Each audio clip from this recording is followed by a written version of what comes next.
Attention, vous écoutez un programme audioactif. Oh, touch, yeah. Jack Miller nudging him wide as well. On the start. Contact! Miller and Mir, side to side. They bash into each contact. other. The checkered flag is out. It's Zarco versus Martin for second, but the race winner tonight, no questions about it. A stunner from Fabio Quartararo to win, and the battle for second is close, but it goes to Zarco in an amazing race.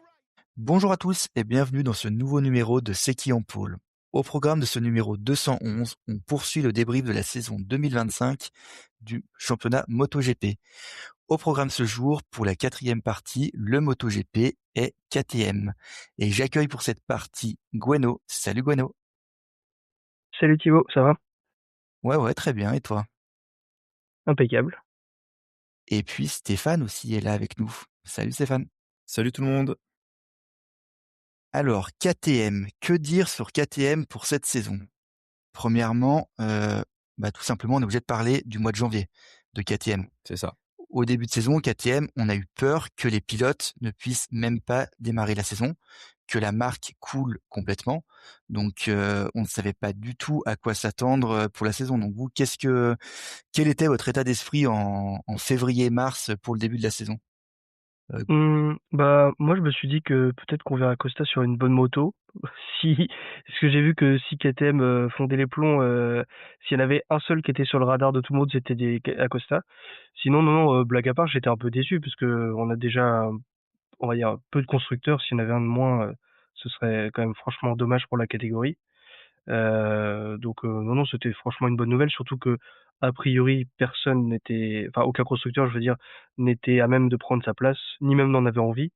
Donc oui, non, c'était une vraie mauvaise nouvelle pour le sport en général. Ouais, je suis d'accord. En fait, c'était une mauvaise nouvelle.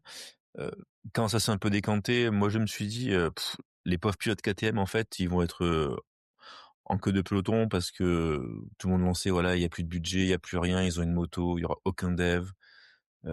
Limite, les gars, ils vont rouler avec les mêmes pneus pendant 3 grands prix, hein, si on grossit un peu les traits. Et on est d'accord, hein, c'était quand même très noir, Ah oui, oui, oui. le tableau en début de saison. Et alors après, bon, peut-être que je prends juste un peu d'avance sur le truc. Et c'est vrai qu'on s'est aperçu qu'au fur et à mesure des grands prix, les KTM, finalement, elles sont pas trop mal démerdées. Ouais, c'est ça, parce qu'on pouvait très bien, en début de saison, on se disait, ok, les 3-4 premières courses, ça va pouvoir le faire, mais derrière, quand tout le monde va progresser, eux, ils n'ont plus d'argent, comment ils vont faire? Les pilotes, quel va être l'état d'esprit des pilotes? Parce que quand tu as plusieurs milliards de dettes, là, tes pilotes, tu cherches une seule chose, c'est vite partir. Et on pouvait se demander, est-ce que les pilotes ne vont pas essayer de partir tout de suite, casser leur contrat? Plusieurs possibilités, sachant que KTM, faut le noter quand même, entre l'équipe officielle et Tech 3, ils ont jamais eu un aussi beau line-up. Entre Pedro Acosta, Brad Binder dans l'équipe officielle, et surtout chez Tech 3 avec Maverick Viñales et Enea Bastianini. L'équipe Tech 3 quand C'est même ça. qui avait un duo de pilotes qu'ils n'ont jamais eu par le passé. Non. C'était quand même 2 top pilotes. Enfin, c'est pas un pilote bon et un pilote moyen. Sur le papier, c'était quand même 2 top pilotes qui ont fait, voilà, les plus gros, qui ont été dans les plus grosses écuries avant. On peut même se dire que sur l'ensemble des équipes MotoGP, des constructeurs, KTM avait le plus beau quatuor, C'est le vrai. plus expérimenté, peut-être le plus beau. Et donc, cette saison pour KTM, 6 podiums en fin de saison, dont 5 pour Acosta, 8 podiums sprint et 7 pour Pedro Acosta. On a vraiment un Pedro Acosta qui a été largement au-dessus des autres pilotes, KTM. Il termine 4e du championnat, 307 points. Ça représente à peu près 14 points par Grand Prix. Donc 7 podiums en sprint et donc 4 sur les 4 derniers GP. Et seulement, j'ai envie de dire, 3 abandons. Lui qui l'an dernier avait connu quand même pas mal de chutes pour son année rookie. Stéphane, toi, Ouais, qu'est-ce mais je que trouve, t'en as pensé de sa saison? moi, je le trouve, alors, bon, peut-être je suis un peu dur, mais je trouve que c'est une saison un peu mitigée parce que l'année dernière, on a dit qu'Acosta, voilà, il pouvait faire des erreurs parce qu'il était rookie. Et je trouve que cette année, il a continué à faire les mêmes erreurs, sauf que là, il est plus rookie. Et je trouve que c'est moins bien passé. Il y a des choses dans son style de pilotage qu'il a pas réussi à gommer. Voilà, je trouve qu'il a été quand même par moments un peu fébrile, il est tombé, il a trop forcé. Et cette année, je pense qu'on attendait autre chose de lui. C'est marrant parce que j'ai vraiment pas du tout la même lecture. Parce que, alors, je trouve déjà que on va dire le spectre de ses erreurs de l'année passée l'a vachement suivi. À la moindre erreur, on a eu l'impression de revoir ce qu'on voyait l'année dernière, pardon. Alors que finalement, bah, on n'en a pas vu tant que ça. Je trouve qu'au niveau de sa gestion des pneus, il s'est quand même carrément amélioré parce que l'année dernière, il s'effondrait à partir du 2 tiers de la course. Alors, il l'a refait, hein, mais il l'a refait dans des proportions moindres et moins souvent. Et puis surtout, quel que soit le moment de la saison, il a toujours été le moteur de KTM, même si Vinales a montré de très belles choses, mais déjà il a pas eu beaucoup le temps de le montrer, et puis bon, c'était un peu Vinales, c'était un peu en dents de scie. Je l'ai trouvé très très solide, au contraire, surtout vis-à-vis de la machine qu'il avait. Et puis la fin de saison, je l'ai trouvé vraiment solide par rapport à ce qu'on avait vu l'an passé. Mais je suis d'accord, mais je trouve qu'il a manqué il a manqué un peu le panache qu'il avait en moto 3 et en moto 2 Oui, et ça qu'on a c'est du vrai. mal à retrouver. Et je trouve Ouais, que ce panache-là, je trouve qu'il a pas retrouvé. Mais je pense que c'est une question de L'année dosage aussi. dernière, enfin, ouais, il y avait des bribes de ça et je trouve que, voilà, il a pas eu le déclic encore. pour moi, c'est surtout son début de saison. C'était sur le début de saison où il était vraiment pas très bon. Et après, à partir du Grand Prix de France, quand même, il a fait il était régulièrement dans le top 5, top 5, top 6. Donc en fait, c'est vrai, le début de saison, il a eu du mal. Mais la KTM était nulle part, hein. Alors Vinales a fait des belles choses, mais parce que Vinales, on sait très bien qu'il est capable de faire marcher une brouette sur un GP, on sait pas pourquoi, il va en tirer le meilleur, ça va être superbe.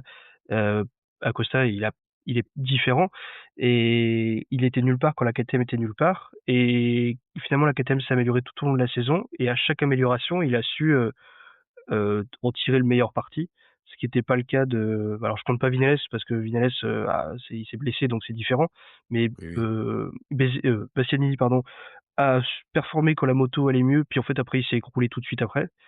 Et Binder, bon, Binder honnêtement je sais pas, j'ai pas trop, on l'a pas beaucoup vu de la saison donc j'ai pas, c'était transparent quoi. Mais c'est ça, en fait, ce que tu dis. Je suis d'accord avec toi. Acosta, il faut aussi le comparer aux autres KTM, qui, justement, cette saison, c'était des très bons pilotes, trois très bons pilotes, trois pilotes expérimentés. C'était pas non plus comme quand chez Tech 3, on avait Rémi Gardner, Raoul Fernandez ou Augusto Fernandez, qui sont des bons pilotes, mais qui n'ont pas quand même l'expérience, le talent de Vignales Bastianini. Et c'est vrai que là, Acosta, quand même, il a été largement devant les autres KTM. Donc, quand même, sa saison, on peut pas dire qu'elle est moyenne. En plus, il termine 4e du championnat. Il termine devant un Bagnaia, par exemple. Il a même pas 50 points d'un Bezzecchi. Donc, pour moi, en fait, au vu du début de saison d'Acosta, de KTM enfin, les problèmes de KTM, toutes les histoires où on disait est-ce que Acosta va aller chez VR46, enfin, dès le début de saison, c'était quand même un peu compliqué. Il fait quand même une bonne saison et heureusement qu'il était là pour KTM. C'est sûr, mais on nous a vendu Acosta comme le nouveau Marc Marquez. Donc, à chaque Ouais, mais catégorie, bon. Acosta, alors si je dis pas de bêtises, la première saison en moto 3 comme en moto 2, il se montre. Deuxième saison, il est champion. Ouais, ouais. L'année dernière, MotoGP, bon, voilà, il se montre un petit peu. Et cette année, on Il est attendait pas un peu champion. plus, je trouve. Ouais. Non, Mais il sera Marc pas Marquez, champion. c'est Mais la, tu vois, je trouve que il a fait des erreurs. C'est justement, il fait des erreurs qu'il aurait plus dû faire. En fait, je pense qu'on a peut-être un avis différent s'il avait gagné une course.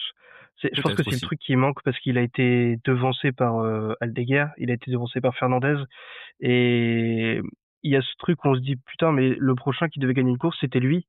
C'était certainement pas Fernandez, et on n'aurait pas mis Aldeguer forcément. Bon, c'était pas déconnant, mais c'était pas évident en début de saison. Donc c'est vrai que je pense qu'il y a ce truc-là qui laisse un goût un peu amer sur sa saison, où on se dit, il en aurait gagné une, il aurait eu 2 abandons de plus, mais il aurait gagné une course, on n'aurait pas la même lecture, je pense. C'est oui, je suis possible, d'accord avec c'est toi. possible. Je suis d'accord avec toi. C'est vrai qu'en début de saison, on n'aurait quand même pas trop parié qu'un Zarco, qu'un Raoul Fernandez ou qu'un Aldeguer gagnerait et pas Acosta. C'est Ah, clairement, ouais, même encore maintenant, ça paraît bizarre. Après, Gueno, tu parlais tout à l'heure de Brad Binder qui pour toi était vraiment un peu une déception. Qu'est-ce que tu peux dire sur lui? C'est pas vraiment déçu, c'est que je l'ai pas vu de la saison, en fait. Il y a jamais une course où je me suis dit, ah bah il est là, c'est nul, ou Ouais, il est ouais. là, c'est pas mal et tout. En fait, les années précédentes, c'était un petit peu ça, mais en fait, il était 4, 5, 6e du championnat, donc c'était solide. C'était juste qu'il brillait pas, mais qu'il était toujours dans les points, dans le top 10, top 5. Là, c'est la même chose, mais en plus bas, et du coup, bon bah, je l'ai pas vu. C'est ce qui est le seul truc à noter, je trouve, c'est que s'il est là, c'est que la moto a dû vraiment régresser, au moins par rapport aux autres. Parce que lui qui a toujours été si constant sur une KTM qui ne l'était pas toujours, cette année, je me dis que la moto a, ou alors ou peut-être que toutes les rumeurs sur KTM l'ont plus impacté que Acosta par exemple. Mais en tout cas, j'étais surpris qu'il performe pas comme d'habitude, quoi. Lui qui était si constant d'une année sur l'autre. Ouais, et toi, Stéphane? Pour le coup, lui, il était très fort et là, du jour au lendemain, il s'est vraiment écroulé et c'est super bizarre même, voilà. Quelqu'un qui freinait fort, qui était tout le temps un peu agressif, dans le bon sens du terme. C'est vrai que cette année, il est alors après, est-ce que la moto lui convenait aussi? Ça, je sais pas. Je pense pas, hein. Comme, comme tu dis, Guano, hein, Binder, là, toi, cette saison, il est 11e du championnat. Il ne fait pas un seul podium. C'est sa moins bonne saison depuis son année rookie où il avait terminé 11e aussi au général. Là, il restait sur 4 saisons de suite dans le top 6 du général. Donc là, il passe 11e, donc c'est quand même une grosse régression. 4 abandons pour un pilote qui quand même chutait quasiment jamais. Là, il était plus souvent cette saison vers la 8, 9e place, des fois 12e, alors que la saison dernière, comme tu disais, on savait il allait être 4e, 5e, 6e. Et en fait, c'est vraiment ça c'est là où on voit vraiment la régression de Binder qui, comme tu le dis, Gueno, en fait, il n'aurait pas été là, je pense que c'était pareil, quoi. On s'en serait même pas aperçu. Et c'est ça, Ah c'est bah peut-être oui, le plus oui, oui. terrible, en Mmh. fait. C'est peut-être le plus terrible pour un pilote, c'est qu'en fait, qu'il soit là ou pas, on le voit pas, on le voit pas du week-end. Mais je me dis, c'est peut-être des pilotes qui ont été les rumeurs KTM, ce que je disais en plaisantant tout à l'heure, Acosta trouverait peut-être une bonne moto, mais peut-être que lui, il s'est dit que si, KTM, le plantait, il retrouverait pas de guidon, au moins pour cette année et peut-être pas pour l'an prochain parce que c'est un bon pilote. Mais, quelle équipe usine verrait un pilote aujourd'hui pour prendre Binder? C'est pas si évident que ça non plus. Yamaha peut-être, Bah, mais bon, Yamaha, à part Yamaha, c'est c'est le seul voilà enfin, le et seul ça endroit où je pourrais le voir, hein. c'est ça. Et ça donne pas non plus spécialement envie, donc peut-être que tout ça, lui, ça l'a pesé, alors qu'Acosta, il sait très bien que si demain KTM part, tout le monde viendra le voir. Il est pas dans la même situation du tout. Mmh mh. Et peut-être que ça a beaucoup joué sur le moral. C'est compliqué de savoir là parce que en plus j'ai pas beaucoup vu d'interviews de sa part ni quoi que ce soit. Mais ça a peut-être plus joué que la moto, je sais pas. Ouais, comme tu dis, aujourd'hui, tu as une équipe MotoGP à part Yamaha, enfin l'équipe officielle, qui pourrait être, content d'avoir un Binder. Honda, bon, bah, je pense pas spécialement. Ils ont pas l'air d'être partis là-dessus.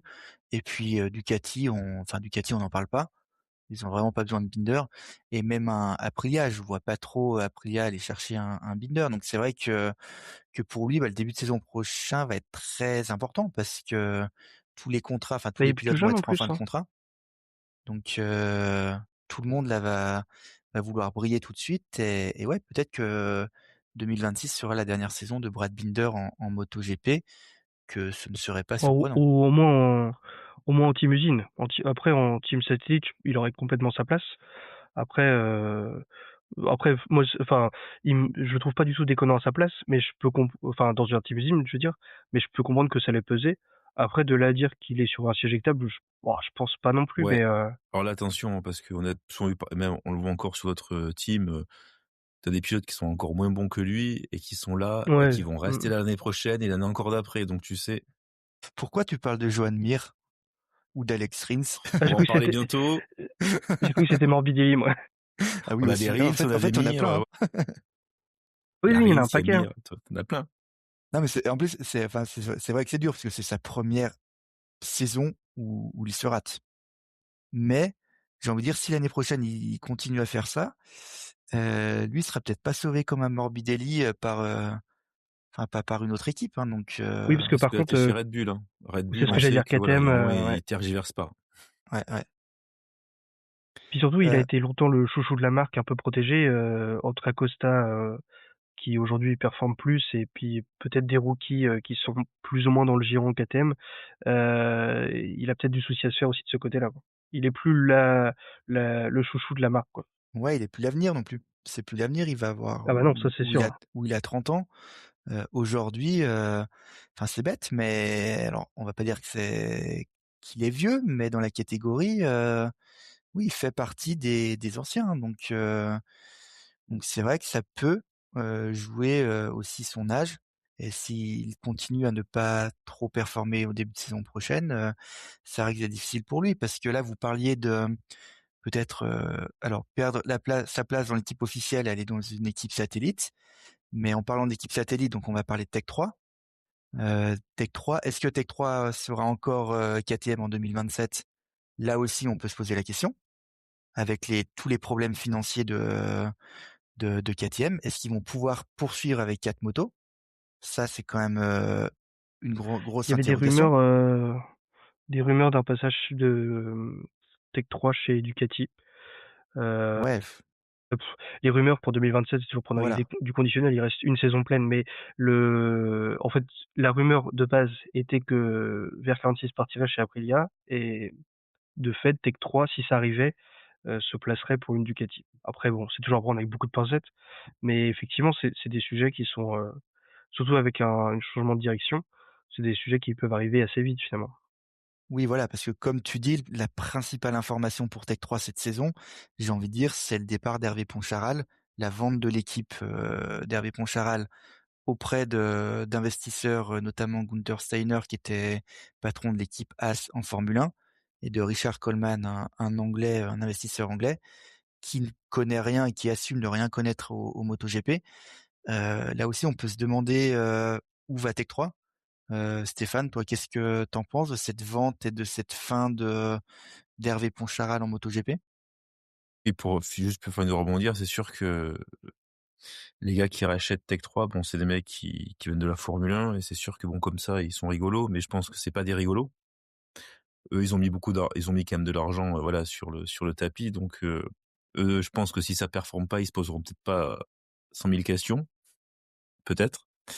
Et après, ce que j'en pense, bah, ma foi, pas grand-chose. Bon, bah, Poncharal, il en avait marre, il a vendu. Bon, peut-être qu'aussi il a vu que, avec les problèmes financiers de KTM, que s'il se faisait planter par un constructeur, finalement, il perdait tout. Donc, il s'est dit, c'est peut-être le moment de vendre mon team. Après, bah, que ce soit Steiner ou quelqu'un d'autre, bon, bah, voilà, il a repris, on verra bien. On verra bien ce qu'il fait. Bon, on sait qu'avec As, il avait pas fait des miracles, en Formule 1. Donc, on verra s'il fait mieux avec des KTM. Hormis le fait, voilà, qu'il soit un peu rigolo, qu'on le voit sur Netflix. Moi, j'aime bien la Formule 1. Donc, voilà, voilà. Il est marrant, mais après, on verra s'il est toujours Ça fait aussi pas tout rigolo d'être avec la marrant. KTM, quoi. Ouais, Ça c'est fait ça. pas tout d'être marrant. Faut être compétent Après, aussi. bon, il connaît les rouages des sports mécaniques. Alors, est-ce qu'après le rouage MotoGP, c'est le même que Formule 1? Voilà, on Oui, verra. oui. On a vu Brivio qui avait fait l'inverse, qui était parti chez Alpine en Formule 1. Finalement, il a compris que c'était pas pour lui. Il est revenu en MotoGP. Alors, est-ce que Steiner fera la même chose? Toi, Gueno, t'en penses À quoi? voir. Ouais, j'ai pas trop d'avis. Je suis la Formule 1 que d'un œil, donc j'avoue que je sais pas trop. Après, c'est une bonne chose. Ça veut dire que le team est vivant, qu'il est porteur d'avenir, parce que sinon il aurait pas été racheté. Donc les infrastructures sont saines et en tout cas suffisamment enthousiasmantes pour que quelqu'un les rachète. Donc ça, c'est plutôt positif. Après, moi, je suis un peu déçu parce que forcément, je pense que comme tout fan français, c'était sympa d'avoir une équipe française tenue par Poncharal qui était là depuis des années. C'était sympa. Après, bon bah, on verra bien ce que ça donne. Hein. Je pense que c'est un peu tôt pour pour avoir un avis tranché dessus. J'espère juste que ça va bien se passer. Et donc, ouais, cette saison pour Tech 3, on disait tout à l'heure Maverick Viñales et Enea Bastianini. Euh, Gueno, toi, le fan d'Enea Bastianini, qu'est-ce que tu as pensé de sa saison qui quand même est pas top, parce que 14e du championnat seulement. Ouais, bah comment dire autrement qu'en étant déçu. Déception d'autant plus dure que j'ai cru qu'il avait chopé le coup quand au niveau c'est de la Hongrie et de la Tchéquie, je crois qu'il a bien performé. Euh, on a eu l'impression qu'il trouvait quelque chose et puis finalement pas du tout. Donc alors je sais que il s'était beaucoup plaint en début de saison que c'était une moto sur laquelle il était pas du tout à l'aise, que son gros point fort il arrivait pas à le mettre en avant, qu'il était obligé de changer son style de pilotage. Tout ça, sur une saison d'apprentissage, je peux l'entendre, mais c'est franchement dommage de pas avoir réussi à transformer quand il a eu l'impression de trouver le bon, le bon, enfin le bon feeling, on va dire, j'imagine. Et puis bah surtout, son défaut des années passées, à savoir la mauvaise qualification, qui se payait déjà cher sur le Ducati, se paye très très cher sur une KTM. Parce que on l'a dit plusieurs fois cette saison, mais si on malgré tout les qualifs, ça sert à quelque chose. On n'est pas en Moto 3 et si tu te qualifies au-delà de la 15e place, tu vas pas pouvoir marquer beaucoup de points. Tu vas peut-être réussir à faire un top 10 si tu es en forme, mais c'est tout quoi. Donc au final, il retombe dans ses travers, mais comme il a une KTM, c'est catastrophique pour sa saison. Et Stéphane, toi, t'as pensé quoi de la saison de Bastianini? Pareil, enfin, je trouve qu'il a pas fait grand-chose, quoi, ouais. Non, mais en fait, finalement, je trouve qu'ils ont tous été un peu transparents, à part Acosta, mais les autres, voilà, c'est un peu à l'image des Binder, quoi, finalement. Mais après, mais en fait, comme tu dis, Guano, les qualifs qui ont été catastrophiques, ce qui était déjà le cas avant, et un Brad Binder, souvent, c'était ça aussi, hein, cette saison. Il passait pas en Q2.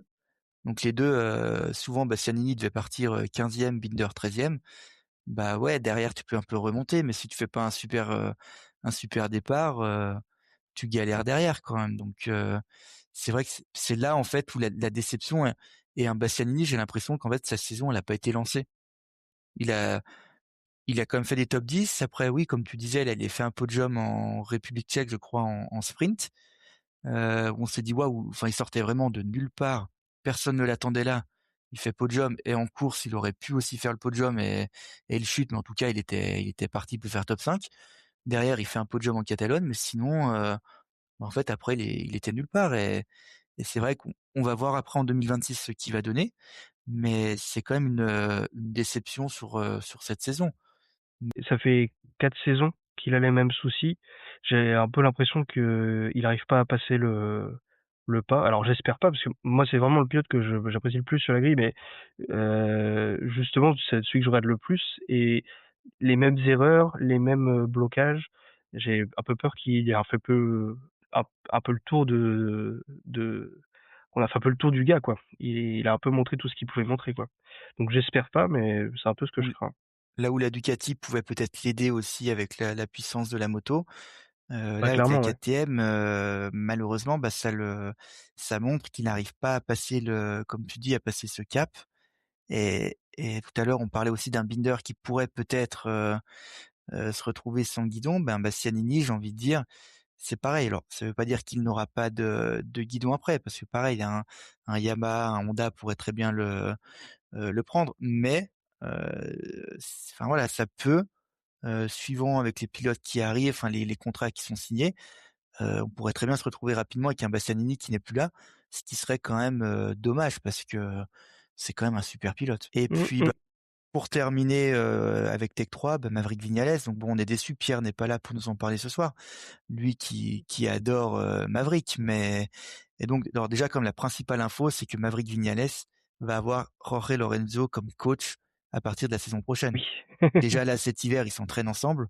Le philosophe Lorenzo peut à nouveau mettre sur Instagram de grandes phrases avec Vignales.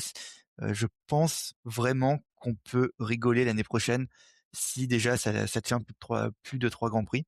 Je sais pas ce que vous en pensez, parce que bon, c'est quand même le truc un peu, faut qu'on rigole un peu. Donc, toi, Stéphane, tu penses quoi du duo Vignales-Lorenzo? Bon, j'ai honte, mais j'aime ni l'un ni l'autre, donc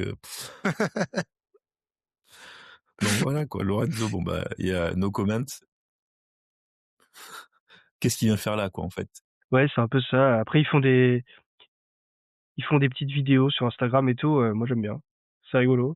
Qu'est-ce que Lorenzo vient dans, enfin là, alors ça peut très bien Je sais pas marcher, du tout. mais quand même, enfin tout, il y a quand même tout pour que ça parte rapidement à s'engueuler tous les deux et qu'après trois grands prix, ils ne se parlent plus, quitte à ce que Vignales quitte complètement le MotoGP. Ils veulent lancer la Mais Lorenzo Academy, hein, c'est tout, hein. mais c'est vrai que Vignales, C'est bien, il a pris un pilote d'avenir, c'est bien. Vignales cette saison, lui aussi, c'est un peu comme Bastianini, c'est une déception, même si Vignales a quand même été absent 8 grands prix dans la saison. Il termine 18e du championnat. Euh, alors, il nous a fait une course exceptionnelle au Qatar, où il termine sur le podium avant de se prendre une pénalité. Mais sinon, Vignales, c'est pareil, on l'a pas, enfin, pareil, on a l'impression que sa saison a pas vraiment débuté, parce qu'après, il avait enchaîné avec une 4e place à Jerez, une 5e place en France. On s'est dit, bon, allez, c'est bon, il est parti après un début de saison un peu difficile. Et puis finalement, bah non, après, il est à nouveau retombé un peu dans ses travers en dehors de la 15e place. Donc, Stéphane, toi, t'en as pensé quoi de la saison de Maverick, de Batmav? Ben, de toute façon, on peut pas savoir ce qu'il aurait donné sur la saison entière vu qu'il s'est blessé. Comme tu dis, donc, enfin, de toute façon, Vignales, moi, je trouve qu'il avait toujours été, enfin, voilà, pareil, j'ai jamais trouvé ce pilote super fort. Chez Yamaha, on a vu, voilà, on sait pas pourquoi un jour il était super fort, le lendemain, il était nulle part. Bon, là, il a fait un peu le même début de saison, et puis après, il s'est blessé, et là, il était nulle part. Vraiment nulle part. Bah, Vignales, on peut dire, en fait, c'est un peu ce qu'on a vu cette année avec Bagnaia. Vignales, toute sa saison, toute sa carrière, capable de Alors, sauf que terminer dernier, Bagnaia, pour puis le coup, il a une enfin, sauf que Bagnaia, pour le coup, lui, il est champion du monde, et sauf que lui, il a quand même une moto qui est pas dégueulasse, tu vois?